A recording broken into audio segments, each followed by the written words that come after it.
हरे कृष्णा। आप सभी का दिन शुभ और मंगलमय हो। आज दिनांक है 16 नवंबर और दिन है रविवार। आज हम श्रवण करेंगे मार्गशीर्ष मास महात्म्य का 11वां अध्याय। इससे पहले का अध्याय सुनने के लिए वीडियो को लाइक और कमेंट्स करने के लिए आप सभी का बहुत बहुत धन्यवाद।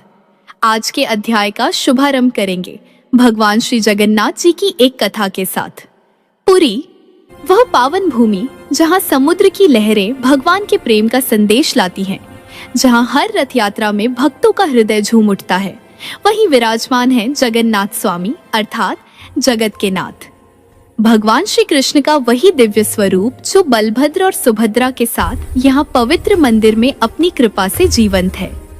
श्री जगन्नाथ जी ऐसे अनन्य स्वरूप जिन्होंने ब्रज की लीलाओं और राधा कृष्ण के प्रेम का अद्भुत रूप धर लिया और जिन्हें देखने और कथा श्रवण मात्र से मनुष्य के सभी पाप और संकट दूर हो जाते हैं। उनकी कथा केवल इतिहास नहीं बल्कि एक दिव्य प्रेरणा है कि जब प्रेम और भक्ति का भाव सच्चा हो तो स्वयं भगवान प्रकट होकर अपने भक्तों के हृदय में वास करते हैं। आइए आज के अध्याय का शुभारंभ इस दिव्य कथा के साथ करते हैं।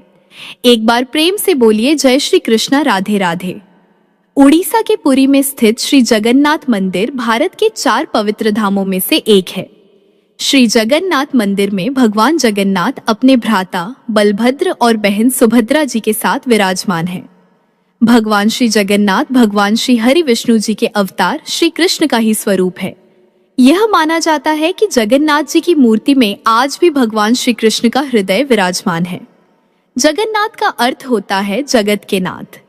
एक बार भगवान श्री कृष्ण निद्रावस्था में सो रहे थे और उनके मुख से अकस्मात श्री राधा जी का नाम निकला।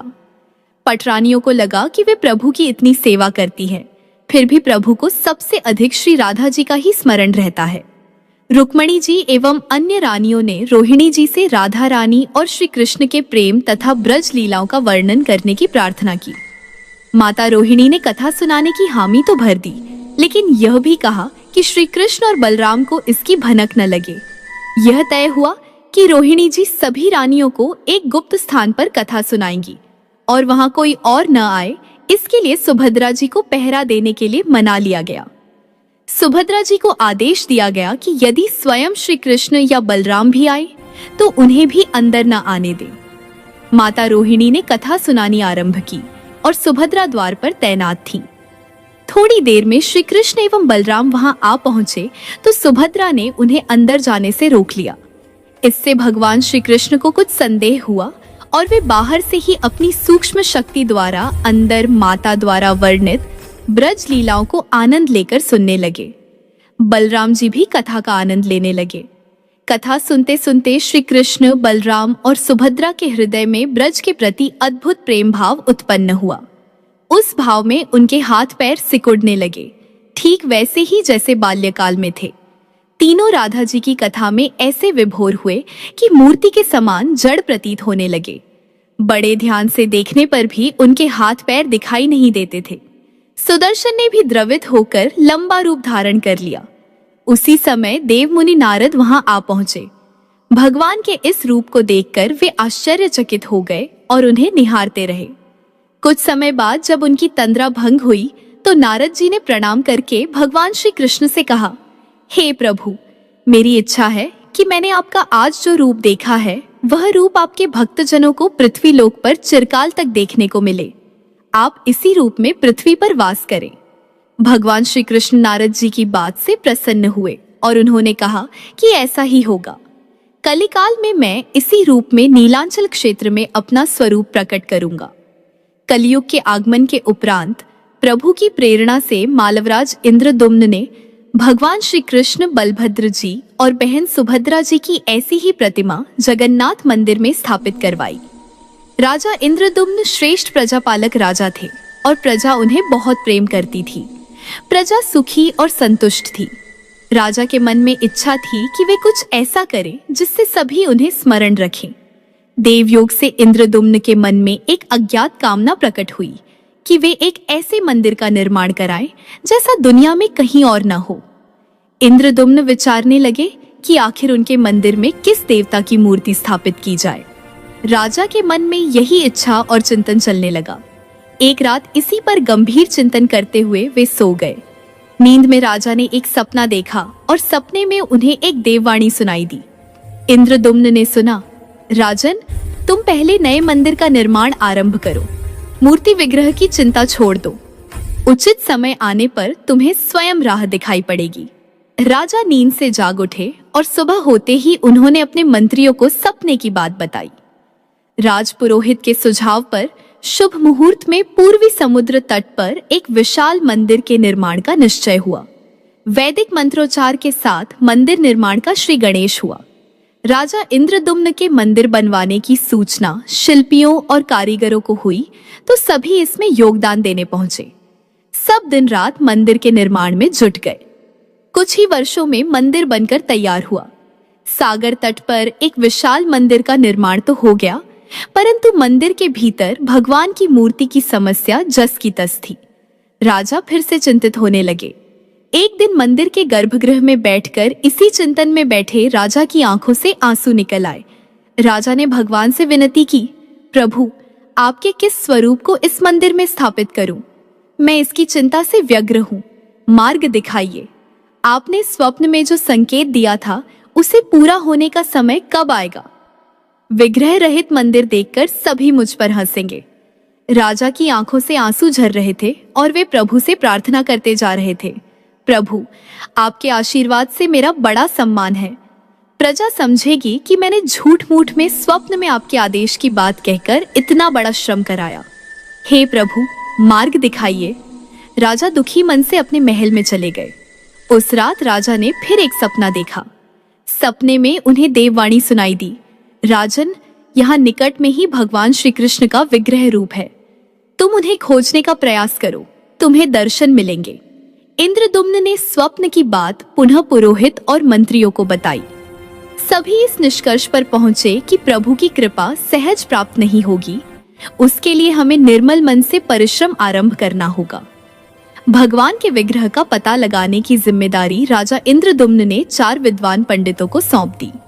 प्रभु इच्छा से प्रेरित होकर चारों विद्वान 4 दिशाओं में निकले। उन चारों में से एक विद्वान थे विद्यापति, जो चारों में सबसे कम उम्र के थे। प्रभु के विग्रह की खोज के दौरान उनके साथ बहुत सी अलौकिक घटनाएं हुई। पंडित विद्यापति पूर्व दिशा की ओर चले। कुछ आगे चलने के बाद जब विद्यापति उत्तर की ओर मुड़े तो उन्हें एक जंगल दिखाई दिया। वन भयावह था। विद्यापति भगवान श्री कृष्ण के उपासक थे। उन्होंने भगवान श्री कृष्ण का स्मरण किया और राह दिखाने की प्रार्थना की। भगवान श्री कृष्ण की प्रेरणा से उन्हें राह दिखने लगी। प्रभु का नाम लेते हुए वे वन में चले जा रहे थे। जंगल के मध्य उन्हें एक पर्वत दिखाई दिया। पर्वत के वृक्षों से संगीत की ध्वनि के समान सुरम्य गीत सुनाई पड़ रहा था। विद्यापति संगीत के जानकार थे। उन्हें वहां मृदंग, बांसुरी और करताल की मिश्रित ध्वनि सुनाई दे रही थी। यह संगीत उन्हें दिव्य लगा। संगीत की लहरियों को खोजते हुए विद्यापति आगे बढ़ चले। वे जल्दी ही पहाड़ी की चोटी पर पहुंच गए। पहाड़ के दूसरी ओर उन्हें एक सुंदर घाटी दिखी, जहां भील नृत्य कर रहे थे। विद्यापति उस दृश्य को देखकर मंत्रमुग्ध थे। सफर के कारण वे थके हुए थे, पर संगीत से थकान मिट गई और उन्हें नींद आने लगी। अचानक एक बाघ की गर्जना सुनकर विद्यापति घबरा उठे। बाघ उनकी तरफ दौड़ता आ रहा था। बाघ को देखकर विद्यापति घबरा गए और बेहोश होकर वहीं गिर पड़े। बाघ विद्यापति पर आक्रमण करने ही वाला था कि तभी एक स्त्री ने बाघ को पुकारा, बाघा। उस आवाज को सुनकर बाघ मौन खड़ा हो गया। स्त्री ने उसे लौटने का आदेश दिया तो बाघ लौट पड़ा। बाघ उस स्त्री के पैरों के पास ऐसे लौटने लगा जैसे कोई बिल्ली पुचकार सुनकर खेलने लगती है। युवती बाघ की पीठ को प्यार से थपथपाने लगी और बाघ स्नेह से लिपटता रहा। वह स्त्री वहां मौजूद स्त्रियों में सर्वाधिक सुंदर थी। वह भीलों के राजा विश्वासु की इकलौती पुत्री ललिता थी। ललिता ने अपनी सेविकाओं को अचेत विद्यापति की देखभाल के लिए भेजा। सेविकाओं ने झरने से जल लेकर विद्यापति पर छिड़का। कुछ देर बाद विद्यापति की चेतना लौटी। उन्हें जल पिलाया गया। विद्यापति यह सब देखकर कुछ आश्चर्य में थे। ललिता विद्यापति के पास आई और पूछा, आप कौन हैं और भयानक जानवरों से भरे इस वन में आप कैसे पहुंचे? आपके आने का प्रयोजन बताइए ताकि मैं आपकी सहायता कर सकूं। विद्यापति के मन से बाघ का भय पूरी तरह गया नहीं था। ललिता ने यह बात भांप ली और उन्हें सांत्वना देते हुए कहा, विप्रवर, आप मेरे साथ चलें।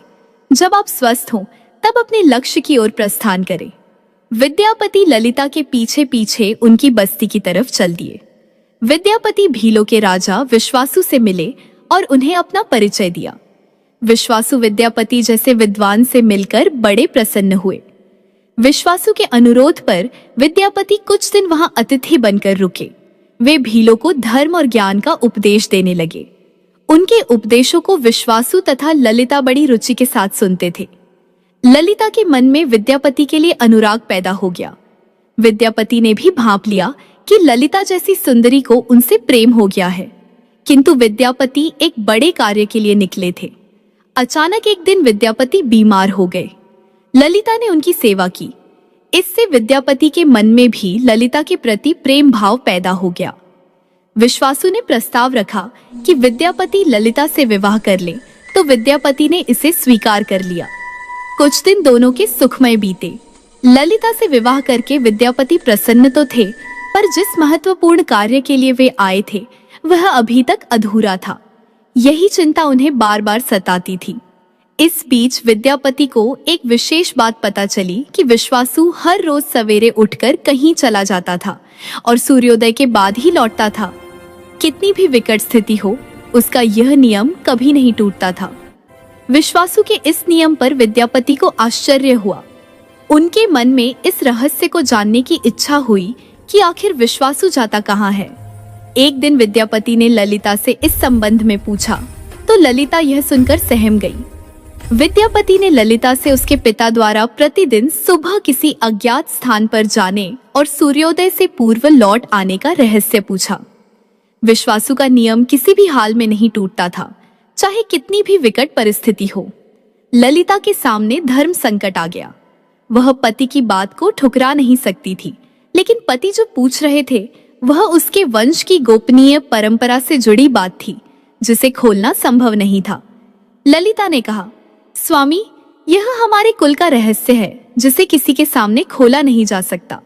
परंतु आप मेरे पति हैं और मैं आपको कुल का पुरुष मानते हुए जितना संभव है उतना बताती हूँ। यहाँ से कुछ दूरी पर एक गुफा है जिसके अंदर हमारे कुल देवता हैं।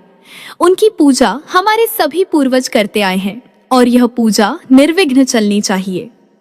उसी पूजा के लिए पिताजी रोज सुबह नियमित रूप से जाते हैं। विद्यापति ने ललिता से कहा कि वे भी उनके कुल देवता के दर्शन करना चाहते हैं। ललिता बोली, स्वामी, यह संभव नहीं है। हमारे कुल देवता के बारे में किसी को जानने की इच्छा है। यह सुनकर मेरे पिता क्रोधित हो जाएंगे। विद्यापति की उत्सुकता बढ़ रही थी और वे तरह तरह से ललिता को अपने प्रेम की शपथ देकर उसे मनाने लगे। आखिरकार ललिता ने कहा कि वह अपने पिताजी से विनती करेगी कि वे आपको देवता के दर्शन करा दें। ललिता ने पिता से सारी बात कही तो वे क्रोधित हो गए। ललिता ने जब यह कहा कि मैं आपकी इकलौती संतान हूँ, आपके बाद देवता की पूजा का दायित्व मेरा होगा, इसलिए मेरे पति का यह अधिकार बनता है, क्योंकि आगे उन्हें ही पूजना होगा। विश्वासु इस तर्क के आगे झुक गए। वे बोले, गुफा के दर्शन किसी को तभी कराए जा सकते हैं जब वह भगवान की पूजा का दायित्व अपने हाथ में ले ले। विद्यापति ने दायित्व स्वीकार किया तो विश्वासु देवता के दर्शन कराने को राजी हो गए। दूसरे दिन सूर्योदय से पूर्व विश्वासु विद्यापति की आंखों पर पट्टी बांधकर उनका दाहिना हाथ पकड़कर गुफा की तरफ निकले। विद्यापति ने मुट्ठी में सरसों रख लिया था, जिसे वे रास्ते में गिराते हुए गए। गुफा के पास पहुंचकर विश्वासु रुके और गुफा के द्वार तक पहुंच गए। विश्वासु ने विद्यापति की आंखों की काली पट्टी खोल दी और उस गुफा में नीले रंग का प्रकाश चमक उठा। हाथों में मुरली लिए भगवान श्री कृष्ण का रूप विद्यापति को दिखाई दिया। विद्यापति आनंद मग्न हो गए और उन्होंने भगवान के दर्शन किए। दर्शन के बाद तो जैसे विद्यापति जाना ही नहीं चाहते थे, पर विश्वासु ने लौटने का आदेश दिया और फिर उनकी आंखों पर पट्टी बांधी और दोनों लौट पड़े। लौटने पर जब ललिता ने विद्यापति से पूछा तो विद्यापति ने गुफा में दिखे अलौकिक दृश्य के बारे में पत्नी को बताना भी उचित नहीं समझा। वे उनकी बात को टाल गए। विद्यापति को यह जानकारी हो चुकी थी कि विश्वासु श्री कृष्ण की मूर्ति की पूजा करते हैं। विद्यापति को आभास हो गया कि महाराज ने स्वप्न में जिस प्रभु विग्रह के बारे में देववाणी सुनी थी वह इसी मूर्ति के बारे में थी। विद्यापति विचार करने लगे कि किसी तरह इस मूर्ति को लेकर राजधानी पहुंचना होगा।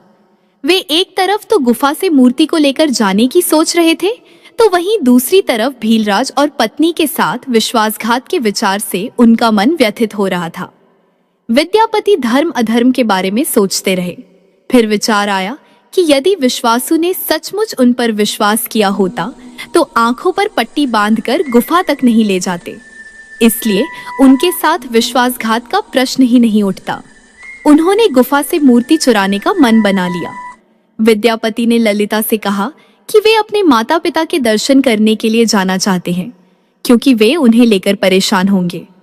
ललिता भी साथ चलने को तैयार हुई, तो विद्यापति ने यह कहकर समझा लिया कि वे शीघ्र ही लौटेंगे तो उसे भी लेकर जाएंगे। ललिता मान गई। विश्वासु ने उनके लिए घोड़े का प्रबंध किया। अब तक सरसों के दानों से पौधे निकल आए थे। उन पौधों को देखता हुआ विद्यापति गुफा तक पहुंच गया। उसने भगवान की स्तुति की और क्षमा प्रार्थना के बाद उनकी मूर्ति उठाकर झोले में रख ली। शाम तक वह राजधानी पहुंच गया और सीधा राजा के पास गया। उसने दिव्य प्रतिमा राजा को सौंप दी और पूरी कहानी सुनाई। राजा ने बताया कि उसने कल एक सपना देखा कि सुबह सागर में एक कुंदा, लकड़ी का लट्ठा, बहकर आएगा। उस कुंदे की नक्काशी करवाकर भगवान की मूर्ति बनवा लेना, जिसका अंश तुम्हें प्राप्त होने वाला है। वह भगवान श्री विष्णु का स्वरूप होगा। तुम जिस मूर्ति को लाए हो वह भी भगवान विष्णु का अंश है। दोनों आश्वस्त थे कि उनकी तलाश पूरी हो गई है। राजा ने कहा कि जब भगवान द्वारा भेजी लकड़ी से हम इस प्रतिमा का बड़ा स्वरूप बनवा लेंगे, तब तुम अपने ससुर से मिलकर उन्हें मूर्ति वापस कर देना। उनके कुल देवता का इतना बड़ा विग्रह एक भव्य मंदिर में स्थापित देखकर उन्हें खुशी ही होगी। दूसरे दिन सूर्योदय से पूर्व राजा विद्यापति तथा मंत्रियों को लेकर सागर तट पर पहुंचे। स्वप्न के अनुसार एक बड़ा कुंदा पानी में बहकर आ रहा था। सभी उसे देखकर प्रसन्न हुए। कई नावों पर बैठकर राजा के सेवक उस कुंदे को खींचने पहुंचे। मोटी मोटी रस्सियों से कुंदे को बांधकर खींचा जाने लगा, लेकिन कुंदा टस से मस नहीं हुआ। और लोग भेजे गए, लेकिन सैकड़ों लोग और नावों का प्रयोग करके भी कुंदे को हिलाया तक नहीं जा सका। राजा का मन उदास हो गया। सेनापति ने एक बड़ी सेना कुंदे को खींचने के लिए भेज दी।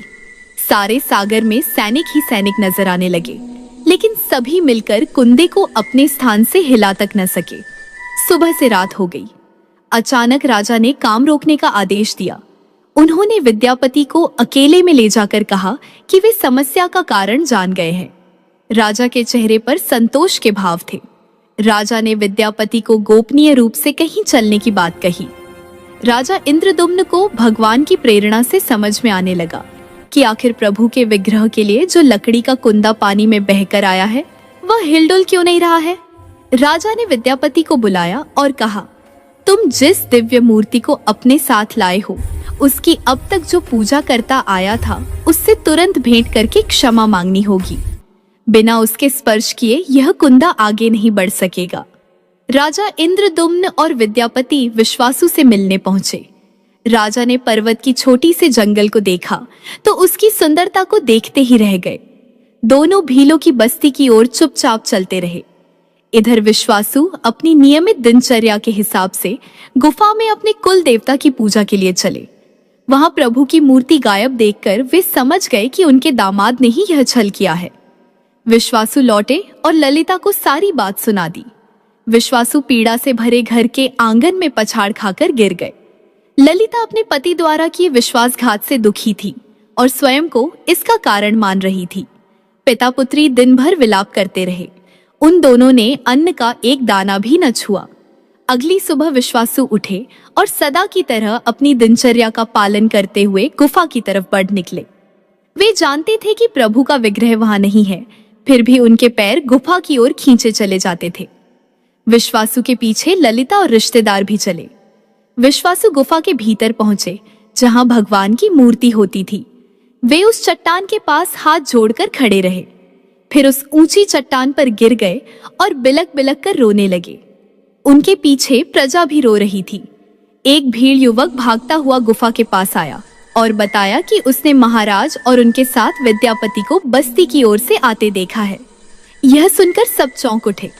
विश्वासु राजा के स्वागत में गुफा से बाहर आए, लेकिन उनकी आंखों में आंसू थे। राजा इंद्रदुम्न विश्वासु के पास आए और उन्हें अपने हृदय से लगा लिया। राजा बोले, भीलराज, तुम्हारे कुल देवता की प्रतिमा का चोर तुम्हारा दामाद नहीं, मैं हूं। उसने तो केवल अपने महाराज के आदेश का पालन किया है। यह सुनकर सब चौंक उठे। विश्वासु ने राजा को आसन दिया। राजा ने विश्वासु को शुरू से अंत तक पूरी बात बताकर कहा कि आखिर क्यों यह सब करना पड़ा। फिर राजा ने उनसे अपने स्वप्न और जगन्नाथपुरी में सागर तट पर मंदिर निर्माण की बात कह सुनाई। राजा ने विश्वासु से प्रार्थना की और बोले, हे भील सरदार विश्वासु, कई पीढ़ियों से आपके वंश के लोग भगवान की मूर्ति को पूजते आए हैं। भगवान के उस विग्रह के दर्शन सभी को मिले, इसके लिए आपकी सहायता चाहिए। ईश्वर द्वारा भेजे गए लकड़ी के कुंदे से बनी मूर्ति के भीतर हम इस दिव्य मूर्ति को सुरक्षित रखना चाहते हैं। अपने कुल की प्रतिमा को पुरी के मंदिर में स्थापित करने की अनुमति दो। उस कुंदे को तुम स्पर्श करोगे तभी वह हिलेगा। विश्वासु राजी हो गए। राजा सपरिवार विश्वासु को लेकर सागर तट पर पहुंचे। विश्वासु ने कुंदे को छुआ तो छूते ही कुंदा अपने आप तैरता हुआ किनारे पर आ लगा। राजा के सेवकों ने उस कुंदे को राजमहल में पहुंचा दिया। अगले दिन राजा ने मूर्तिकारों और शिल्पियों को बुलाकर मंत्रणा की कि आखिर इस कुंदे से कौन सी देव मूर्ति बनाना शुभदायक होगा। मूर्तिकारों ने कह दिया कि वे पत्थर की मूर्तियां बनाना तो जानते हैं, लेकिन लकड़ी की मूर्ति बनाने का उन्हें ज्ञान नहीं है। एक नए विघ्न के पैदा होने से राजा फिर चिंतित हो गए। उसी समय वहां एक बूढ़ा आदमी आया। उसने राजा से कहा, हे राजन, इस मंदिर में आप भगवान श्री कृष्ण को उनके भाई बलभद्र तथा बहन सुभद्रा के साथ विराजमान करें। इस देवयोग का यही संकेत है। राजा को उस बूढ़े व्यक्ति की बात से सांत्वना तो मिली, लेकिन समस्या यह थी कि आखिर मूर्ति कैसे बनेगी। उस बूढ़े ने कहा कि मैं इस कला में कुशल हूँ, मैं इस पवित्र कार्य को पूरा करूंगा और मूर्तियां बनाऊंगा, पर मेरी एक शर्त है।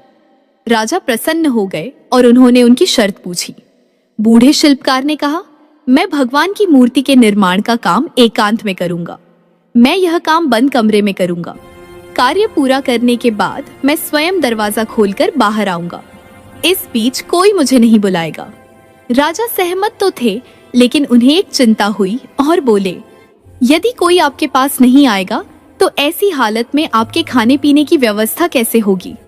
शिल्पी ने कहा, जब तक मेरा काम पूर्ण नहीं होता मैं कुछ खाता पीता नहीं हूँ।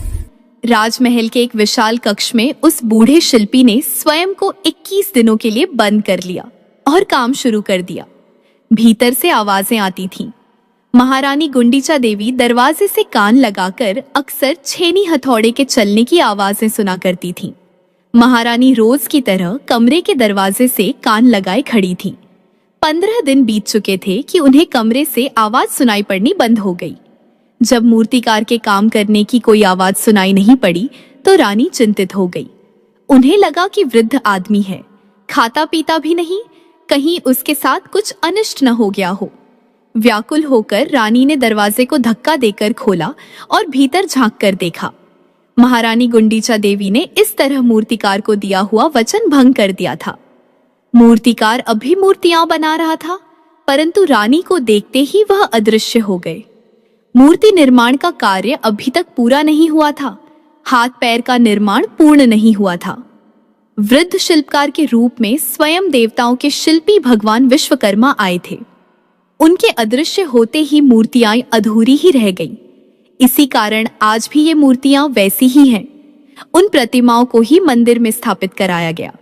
कहते हैं विश्वासु संभवतः उस जरा बहेलिये का वंशज था जिसने अनजाने में भगवान कृष्ण की हत्या कर दी थी। विश्वासु शायद भगवान श्री कृष्ण के पवित्र अवशेषों की पूजा करता था। ये अवशेष मूर्तियों में छिपा कर रखे गए थे। विद्यापति और ललिता के वंशज, जिन्हें दैत्य कहते हैं, उनका परिवार ही यहाँ अब तक पूजा करता है। जय श्री जगन्नाथ। अब सुनिए मार्गशीर्ष महात्म्य में आगे का वृतांत। ब्रह्मा जी की बात सुनकर ब्राह्मण देवता दुर्वासा वहां से भयभीत होकर भागे। अब वे डरकर कैलाश पर्वत पर भगवान शंकर की शरण में गए और बोले, कृपा निधान, हमारी रक्षा कीजिए। भगवान शिव सर्वज्ञ हैं। उन्होंने ब्राह्मण दुर्वासा का कुशल समाचार तक नहीं पूछा। जो क्षण भ्रमेन जगत का संहार करने में समर्थ तथा दीन दुखियों के स्वामी हैं, वे महादेव जी मुनि से बोले। शंकर जी ने कहा, द्विज श्रेष्ठ, सुस्थिर होकर मेरी बात सुनो। मुने, तुम महर्षि अत्रि के पुत्र तथा जगत सृष्टा ब्रह्मा जी के पौत्र हो। वेदों के विद्वान तथा सर्वज्ञ हो, परंतु तुम्हारा कर्म मूर्खों के समान है।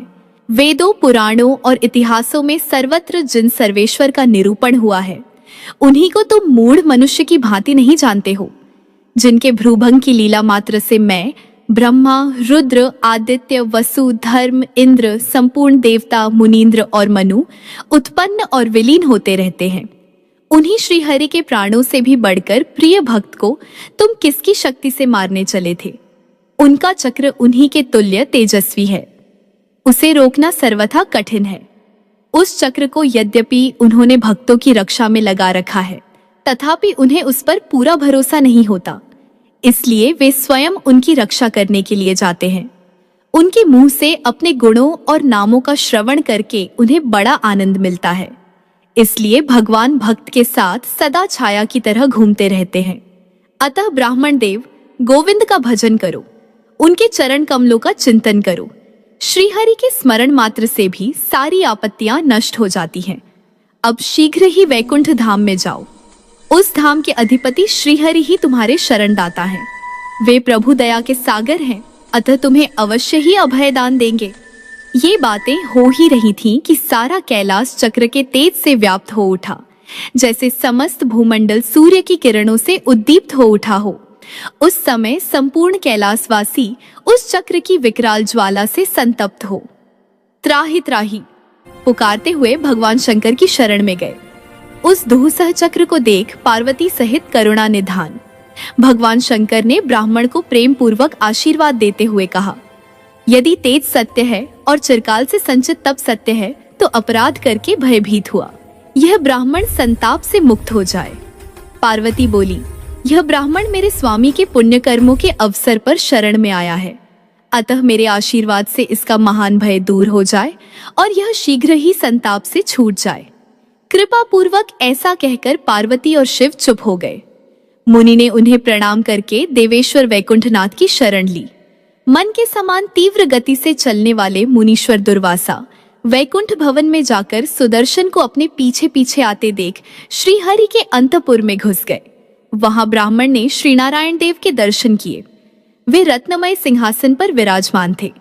उनके हाथों में शंख, चक्र, गदा और पद्म शोभा पाते थे। उन परम प्रभु ने पीतांबर धारण कर रखा था। उनके 4 भुजाएं थीं, अंग कांति श्याम थी।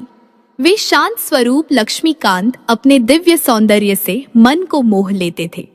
रत्नमय अलंकारों की शोभा उन्हें और भी श्री संपन्न बना रही थी। गले में रत्नमयी माला से वे विभूषित थे। उनके प्रसन्न मुख पर मंद हास्य की छटा छा रही थी। वे भक्तों पर अनुग्रह करने के लिए कातर दिखाई देते थे। उत्तम रत्नों के सार तत्व से निर्मित मुकुट धारण करके उनका मस्तक अनुपम ज्योति से जगमगा रहा था। श्रेष्ठ पार्षदगण हाथों में श्वेत छंवर लिए प्रभु की सेवा कर रहे थे। कमला उनके चरण कमलों की सेवा में लगी थी। सरस्वती सामने खड़ी हो स्तुति करती थी। सुनंद, नंद, कुमुद और प्रचंड आदि पार्षद उन्हें घेर कर खड़े थे।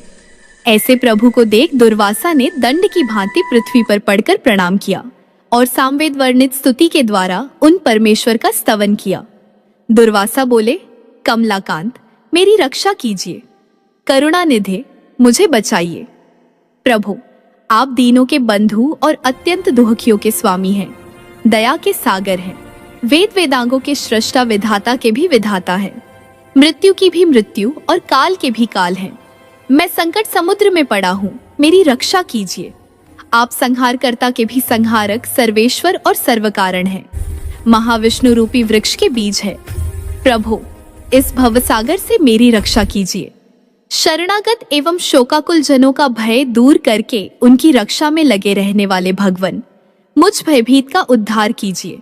नारायण, आपको नमस्कार है। वेदों में जिन्हें आदि सत्ता कहा गया है, वेद भी जिनकी स्तुति नहीं कर सकते और सरस्वती भी जिनके स्तवन में जड़वत हो जाती है, उन्हीं प्रभु की दूसरे विद्वान क्या स्तुति कर सकते हैं। शेष सहस्त्र मुखों से जिनकी स्तुति करने में जड़ भाव को प्राप्त होते हैं, पंचमुख महादेव और चतुर्मुख ब्रह्मा भी जड़ीभूत हो जाते हैं। श्रुतियां, स्मृतिकार और वाणी भी जिनकी स्तुति में अपने को असमर्थ पाती है, उन्हीं का स्तवन मुझ जैसा ब्राह्मण कैसे कर सकता है। मांद, मैं वेदों का ज्ञाता क्या हूँ, वेद वेत्ता विद्वानों का शिष्य हूँ। मुझ में आपकी स्तुति करने की क्या योग्यता है। 28वें मनु और महेंद्र के समाप्त हो जाने पर जिनका एक दिन रात का समय पूरा होता है, वे विधाता अपने वर्ष से 108 वर्ष तक जीवित रहते हैं। परंतु जब उनका भी पतन होता है, तब आपके नेत्रों की एक पलक गिरती है। ऐसे अनिर्वचनीय परमेश्वर की मैं क्या स्तुति कर सकूंगा। प्रभु, मेरी रक्षा कीजिए। इस प्रकार स्तुति करके भय से विह्वल हुए दुर्वासा श्रीहरि के चरण कमलों में गिर पड़े और अपने अश्रुजल से उन्हें सींचने लगे। दुर्वासा द्वारा किए गए परमात्मा श्रीहरि के इस सामवेदोक्त जगन मंगल नामक पुण्यदायक स्तोत्र का जो संकट में पड़ा हुआ मनुष्य भक्ति भाव से पाठ करता है, नारायण देव कृपया शीघ्र आकर उसकी रक्षा करते हैं। भगवान नारायण कहते हैं, नारद, मुनि द्वारा की हुई स्तुति सुनकर भक्तवत्सल भगवान वैकुंठनाथ हंसकर अमृत की वर्षा सी करती हुई मधुर वाणी में बोले। श्री भगवान ने कहा, मुने, उठो उठो, मेरे वर से तुम्हारा कल्याण होगा, परंतु मेरा नित्य सत्य एवं सुखदायक वचन सुनो। ब्राह्मण देव, वेदों, पुराणों और इतिहासों में वैष्णवों की जो महिमा गाई गई है, उसे सबने और सर्वत्र सुना है। मैं वैष्णवों के प्राण हूँ और वैष्णव मेरे प्राण हैं। जो मूढ़ उन्हीं से द्वेष करता है, वह मेरे प्राणों का हिंसक है। जो अपने पुत्रों, पौत्रों और पत्नियों तथा राज्य और लक्ष्मी को भी त्याग कर सदा मेरा ही ध्यान करते हैं, उनसे बढ़कर मेरा प्रिय और कौन हो सकता है। भक्त से बढ़कर न मेरे प्राण हैं, न लक्ष्मी है, न शिव है, न सरस्वती है, न ब्रह्मा है, न पार्वती है और न गणेश ही है। ब्राह्मण, वेद और वेद माता सरस्वती भी मेरी दृष्टि में भक्तों से बढ़कर नहीं है। इस प्रकार मैंने सब सच्ची बात कही है। यह वास्तविक सार तत्व है। मैंने भक्तों की प्रशंसा के लिए कोई बात बड़ा चढ़ाकर नहीं कही है। वे वास्तव में मुझे प्राणों से भी अधिक प्रिय है। जो मेरे प्राणाधिक प्रिय भक्तों से द्वेष करते हैं, उनको मैं शीघ्र ही दंड देता हूँ और परलोक में भी चिरकाल तक उन्हें नरक यातना भोगनी पड़ती है। मैं सबकी उत्पत्ति का कारण तथा सबका ईश्वर और परिपालक हूँ। सर्वव्यापी एवं स्वतंत्र हूँ, तथापि दिन रात भक्तों के अधीन रहता हूँ।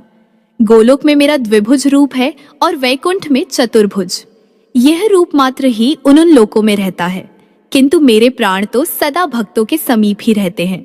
भक्त का दिया हुआ अन्न साधारण हो तो भी मेरे लिए सादर भक्षण करने योग्य है, परंतु अभक्त का दिया हुआ अमृत के समान मधुर द्रव्य भी मेरे लिए अभक्ष्य है। ब्राह्मण, राजाओं में श्रेष्ठ अम्बरीश निरीह हैं, सब प्रकार की इच्छाएं छोड़ चुके हैं, कभी किसी की हिंसा नहीं करते हैं, स्वभाव से दयालु हैं और समस्त प्राणियों के हित में लगे रहते हैं। ऐसे महात्मा पुरुष का वध तुम क्यों करना चाहते हो?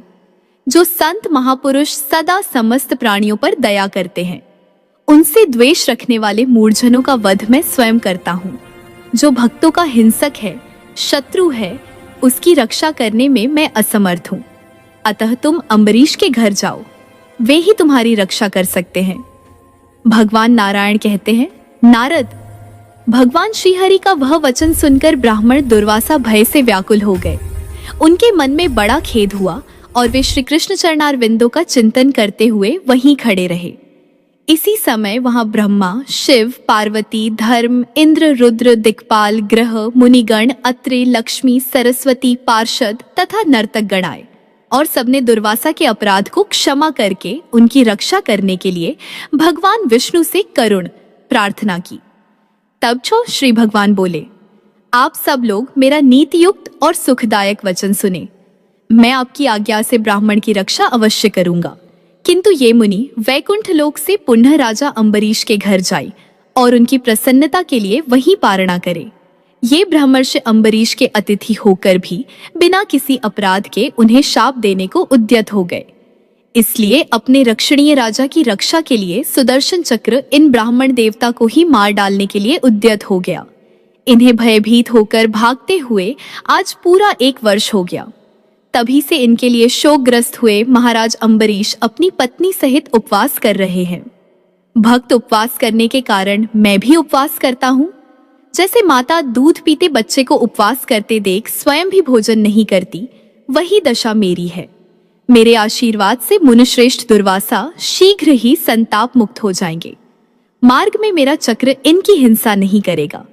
इनके भोजन करने से मेरा भक्त भोजन करेगा और तभी मैं भी आज निश्चिंत होकर सुख से भोजन करूंगा। यह निश्चित बात है। भक्त द्वारा प्रीति पूर्वक जो वस्तु मुझे दी जाती है उसे मैं अमृत के समान मधुर मानकर ग्रहण करता हूँ। लक्ष्मी हाथ से परोसे गए पदार्थ को भी भक्त दिए बिना मैं नहीं खा सकता। जिस पदार्थ को भक्त ने नहीं दिया वह मुझे तृप्ति नहीं दे सकता। वत्स, महाप्राज्ञा मुनीन्द्र, तुम राजा अम्बरीश के घर जाओ तथा ये सब देवता देवियाओं और मुनि अपने अपने घर को पधारें। ऐसा कहकर श्रीहरि तुरंत ही अपने अंतपुर में चले गए तथा अन्य सब लोग उन जगदीश्वर को प्रणाम करके प्रसन्नता पूर्वक अपने अपने स्थान को लौट गए। मन के समान तीव्र गति से चलने वाले ब्राह्मण दुर्वासा राजा अम्बरीश के घर को गए। साथ ही करोड़ों सूर्यों के समान प्रकाशमान सुदर्शन चक्र भी गया। 1 वर्ष तक उपवास करने के बाद राजा के कंठ, ओठ और तालू सूख गए थे। वे सिंहासन पर बैठे हुए थे। उसी समय उन्होंने मुनिवर दुर्वासा को सामने देखा। देखते ही वे बड़े वेग से उठे और तत्काल उनके चरणों में प्रणाम करके सादर भोजन के लिए ले गए। राजा ने मुनि को स्वादिष्ट अन्न भोजन कराकर फिर स्वयं भी अन्न ग्रहण किया। भोजन करके संतुष्ट हुए द्विज श्रेष्ठ दुर्वासा ने उन्हें उत्तम आशीर्वाद दिया, बारंबार उनकी प्रशंसा की। तदनंतर उन्होंने शीघ्र ही अपने आश्रम को प्रस्थान किया। मार्ग में वे विप्रवर आश्चर्यचकित हो मन ही मन कहने लगे, अहो, वैष्णवों का महात्म्य दुर्लभ है। तदनंतर नारद जी के पूछने पर एकादशी का महात्म्य बताते हुए श्री नारायण ने कहा, मुने, यह एकादशी व्रत देवताओं के लिए भी दुर्लभ है। यह श्री कृष्ण प्रीति का जनक तथा तपस्वियों का श्रेष्ठ तप है।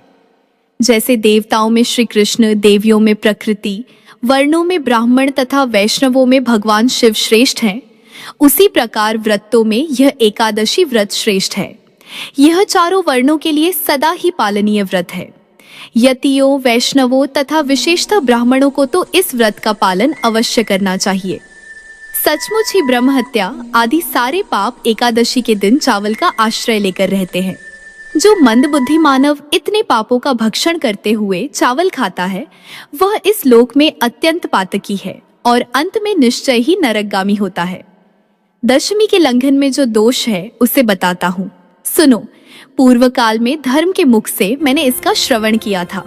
जो मूढ़ जानबूझकर कलामात्र दशमी का लंघन करता है, उसे तुरंत ही दारुण शाप देकर लक्ष्मी उसके घर से निकल जाती है। इस लोक में निश्चय ही उसके वंश की और यश की भी हानि होती है। जिस दिन दशमी, एकादशी और द्वादशी तीनों तिथियां हों, उस दिन भोजन करके दूसरे दिन उपवास व्रत करना चाहिए। द्वादशी को व्रत करके त्रयोदशी को पारण करना चाहिए। उस दशा में व्रतधारियों को द्वादशी लंघन से दोष नहीं होता। जब पूरे दिन और रात में एकादशी चला गया हो, तब दूसरे दिन ही उपवास करना हो तथा उसका कुछ भाग दूसरे दिन प्रातः काल तक चाहिए। यदि परातिथि बढ़कर 60 दंड की हो गई हो और प्रातः काल 3 तिथियों का स्पर्श हो, तो गृहस्थ पूर्व दिन में ही व्रत करते हैं। यति आदि नहीं, उन्हें दूसरे दिन उपवास करके नित्य कृत्य करना चाहिए। 2 दिन एकादशी हो तो भी व्रत में सारा जागरण संबंधी कार्य पहली ही रात में करे। पहले दिन में व्रत करके दूसरे दिन एकादशी बीतने पर पारण करे। वैष्णवों, यतियों, विधवाओं, भिक्षुओं एवं ब्रह्मचारियों को सभी एकादशियों में उपवास करना चाहिए। वैष्णवेतर गृहस्थ शुक्ल पक्ष की एकादशी को ही उपवास व्रत करते हैं। अतः नारद, उनके लिए कृष्ण एकादशी का लंघन करने पर भी वेदों में दोष नहीं बताया गया है। हरिशनी और हरिबोधिनी, इन दो एकादशियों के बीच में जो कृष्णा एकादशियां आती हैं, उन्हीं में पुरुष को उपवास करना चाहिए। इनके सिवा दूसरी किसी कृष्ण पक्ष की एकादशी में गृहस्थ पुरुष को उपवास नहीं करना चाहिए। ब्राह्मण, इस प्रकार एकादशी के विषय में निर्णय कहा गया, जो श्रुति में प्रसिद्ध है। अब इस व्रत का विधान बताता हूँ, सुनो। दशमी के दिन पूर्वाह्न में एक बार हविष्यान्न भोजन करे। उसके बाद उस दिन फिर जल भी न ले। रात में कुश की चटाई पर अकेला शयन करे और एकादशी के दिन ब्राह्म मुहूर्त में उठकर प्रातकालिक कार्य करके नित्य कृत्य पूर्ण करने के पश्चात स्नान करे। फिर श्री कृष्ण की प्रसन्नता के उद्देश्य से व्रतोपवास का संकल्प लेकर संध्या तर्पण करने के अनंतर नैतिक पूजन आदि करे। दिन में नैतिक पूजन करके व्रत संबंधी आवश्यक सामग्री का संग्रह करे। षोडशोपचार, सामग्री का सानंद संग्रह करके शास्त्रीय विधि से प्रेरित हो आवश्यक कार्य करे। षोडश उपचारों के नाम ये हैं: आसन, वस्त्र, पाद्य, अर्घ्य, पुष्प, अनुलेपन, धूप, दीप, नैवेद्य, यज्ञोपवीत, आभूषण, गंध, स्नानीय पदार्थ, तांबूल, मधुपर्क और पुनराचमनीय जल। इन सब सामानों को दिन में जुटाकर रात में व्रत संबंधी पूजनादि कार्य करे। स्नान आदि से पवित्र हो धुले हुए धौत और उत्तरीय वस्त्र धारण करके आसन पर बैठे। फिर आचमन प्राणायाम के पश्चात श्रीहरि को नमस्कार करके स्वस्ति वाचन करे। तदनंतर शुभ बेला में सप्तधान्य के ऊपर मंगल कलश की स्थापना करके उसके ऊपर फल शाखा सहित आम्र पल्लव रखे। कलश में चंदन का अनुलेप करे और मुनियों ने वेदों में कलश स्थापन और पूजन की जो विधि बताई है, उसका प्रसन्नता पूर्वक संपादन करे। फिर अलग अलग धान्य पुंज पर 6 देवताओं का आवाहन करके विद्वान पुरुष उत्कृष्ट पंचोपचार सामग्री द्वारा उनका पूजन करे। वे 6 देवता हैं: गणेश, सूर्य, अग्नि, विष्णु, शिव तथा पार्वती। इन सब की पूजा और वंदना करके श्रीहरि का स्मरण करते हुए व्रत करे। व्रती पुरुष यदि इन 6 देवताओं की आराधना किए बिना नित्य और नैमित्तिक कर्म का अनुष्ठान करता है, तो उसका वह सारा कर्म निष्फल हो जाता है। इस प्रकार व्रत की अंगभूत सारी आवश्यक विधि बताई गई। इसका काण्व शाखा में वर्णन है। महामुने, अब तुम अभीष्ट व्रत के विषय में सुनो। सामवेद में बताए हुए ध्यान के अनुसार परात्पर भगवान श्री कृष्ण का ध्यान करके मस्तक पर फूल रखकर फिर ध्यान करे। नारद, मैं गूढ़ ध्यान बता रहा हूँ जो सबके लिए वांछनीय है। इसे अभक्त पुरुष के सामने नहीं प्रकाशित करना चाहिए।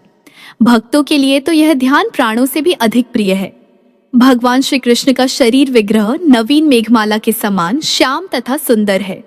उनका मुख शरद पूर्णिमा के चंद्रमा की आभा को तिरस्कृत करता है। वे सर्वश्रेष्ठ एवं परम मनोहर हैं। उनके नेत्र शरद काल के सूर्योदय की बेला में विकसित होने वाले कमलों की प्रभा को छीन लेते हैं। विभिन्न अंगों में धारित रत्नमय आभूषण उनके अपने ही अंगों की सौंदर्य शोभा से विभूषित होते हैं। गोपियों के प्रसन्नतापूर्ण एवं अनुराग सूचक नेत्रकोण उन्हें सतत निहारते रहते हैं, मानो भगवान का शरीर विग्रह उनके प्राणों से ही निर्मित हुआ है। वे रासमंडल के मध्य भाग में विराजमान तथा रासोल्लास के लिए अत्यंत उत्सुक हैं। राधा के मुख रूपी शरदचंद्र की सुधा का पान करने के लिए चकोर रूप हो रहे हैं। मणिराज कौस्तुभ की प्रभा से उनका वक्षस्थल अत्यंत उद्भासित हो रहा है और पारिजात पुष्पों की विविध मालाओं से वे अत्यंत शोभायमान हैं। उनका मस्तक उत्तम रत्नों के सारतत्व से निर्मित मुकुट की ज्योति से जगमगा रहा है। मनोविनोद की साधनभूता मुरली को उन्होंने अपने दिव्य हाथ में ले रखा है। देवता और असुर सभी उनकी पूजा करते हैं। वे ध्यान के द्वारा भी किसी के वश में आने वाले नहीं हैं। उन्हें आराधना द्वारा रिझा लेना भी बहुत कठिन है। ब्रह्मा आदि देवता भी उनकी वंदना करते हैं और वे समस्त कारणों के भी कारण हैं। उन परमेश्वर श्री कृष्ण का मैं भजन करता हूँ। इस विधि से ध्यान और आवाहन करके पूर्वोक्त 16 प्रकार की उपहार सामग्री अर्पित करते हुए भक्ति भाव से उनका पूजन करें। नारद, निम्नांकित मंत्रों से उन्हें पूजनोपचार अर्पित करने चाहिए।